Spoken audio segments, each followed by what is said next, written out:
forward to this. What's up everyone, how's it going?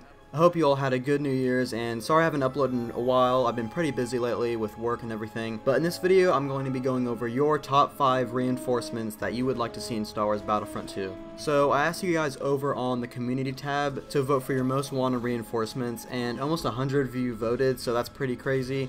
But in this list, I'm going to be going over in the order of what you guys voted. And I'm also going to be trying to come up with a reinforcement for each one of these, but some of them I just couldn't think of it.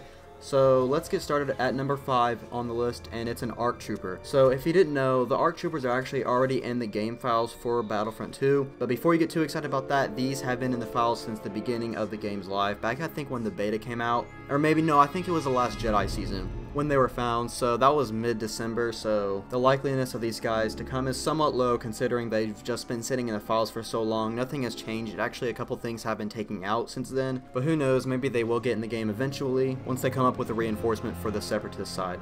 So on to number 4, and we have what I called a basic Jedi.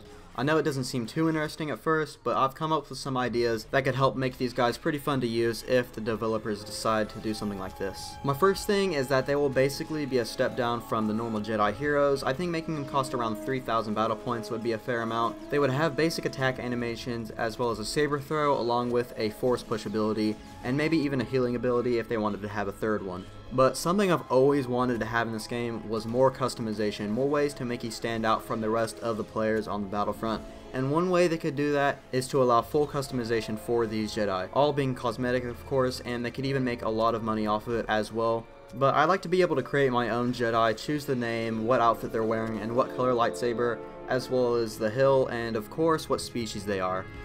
I think it'd be a great way to add some freedom to the game, as well as, like I said before, make DICE some more money, because you can buy all customization options with real cash. Star Wars Jedi Academy did a great job with choosing how your Jedi looked, as well as how he played as, so DICE could take some inspiration from that game if they wanted to. The counter for this reinforcement could of course be a Sith Apprentice, where it's the same idea with the basic Jedi, but just as a villain. So at number 3, we have my personal favorite on this list, and that is going to be the MagnaGuards, which are General Grievous's bodyguards if you didn't know. These are some of the coolest looking droids in Star Wars, and with the release of General Grievous, why not add these guys in at some point as well? This of course would be a melee class, which is something a lot of people have been speculating about. These guards were featured in the original Battlefront 2, but unfortunately, they only had their blaster and not their staffs as seen in Revenge of the Sith. My favorite part of this would be the counter reinforcement, and that would be the Jedi Temple guards. Seen in the Clone Wars, these guarded off the Jedi Temple from any intruders, and these guys pretty much match the MagnaGuards in almost every aspect. They would both be a melee class, and they both have a double-sided weapon, which would keep the game perfectly balanced. The Temple Guards not only looked awesome, but they also had a yellow lightsaber, which I just love to see in this game. It offers some uniqueness compared to the blue, red, and green lightsabers, which are still pretty cool, but having a yellow lightsaber would change things up just a bit.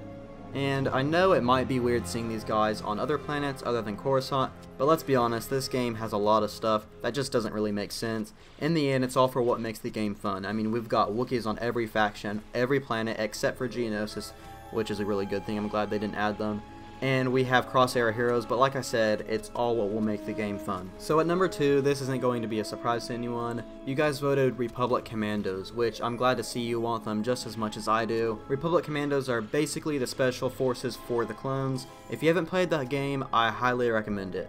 It's on the Xbox One store for $10 I believe, or you could just get it for the PC for pretty cheap as well, and it doesn't take a really beefy PC to run it. It's a pretty old game, and it came out in 2005, and the gameplay is still great considering the time it came out. Also, the graphics aren't half bad either for how long ago it was released. But thankfully, the Delta Squad is actually canon, thanks to the Clone Wars series, because if it wasn't for that show, Commandos would not be likely to even have a chance of them being released, because Battlefront 2 stays completely canon, which honestly kind of sucks because I'd love to get some Knights of the Old Republic content like Darth Revan or Bastila Shan, but that is for another video. So back on the Commandos, they had a very unique blaster which is called the DC-17M, which is an interchangeable rifle. This weapon could change from a sort of assault rifle to a sniper. Now Jyn Erso had a gun very similar to this in Battlefront 2015, so it's definitely possible, but aside from that they also had a blaster pistol as a side weapon, but unfortunately this game doesn't support having secondary weapons for whatever reason, so if if they do get into the game, I don't think we'll be getting that blaster. So the Delta Squad will be great, especially because the counter reinforcement could be a Droid Commando, as seen again in the Clone Wars series. These guys carried an automatic blaster and a sniper, along with a vibro sword, while the Republic Commandos had a vibro blade, so maybe they could both include those as a melee weapon. Finally, at number 1, this again isn't going to be a surprise to anyone, we have the Droidekas. The fans of this game have been begging DICE to implement them for so long now. Dennis Brandval even teased them a couple of times in some tweets back in February, but unfortunately, they still haven't arrived. And when the first batch of clone skins got released, in the promotional art, there was actually a Droideka in it. People freaked out when they saw this and thought that this had to confirm Droidekas, that they were just teasing it.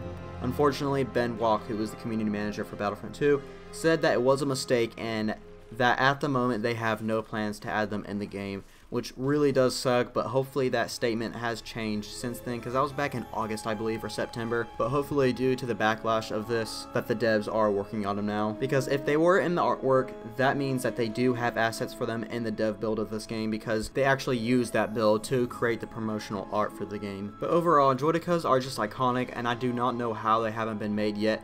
They were featured in the original Battlefront games, and they were just the most overpowered thing you can play as, but hopefully if they do get added, they will make them fairly balanced. So there you go, that is your top 5 list of what reinforcements you want to see be added in Star Wars Battlefront 2. Let me know in the comments what reinforcement you guys want the most. Personally, the MagnaGuards with the Jedi Temple Guards is my number 1 because they're just so unique. But yeah, thank you guys for watching. Be sure and like the video if you enjoyed it. It really helps out the channel a lot. Subscribe if you're new for more Star Wars Battlefront 2 news, gameplay, and more. And I will hopefully see you in the next one.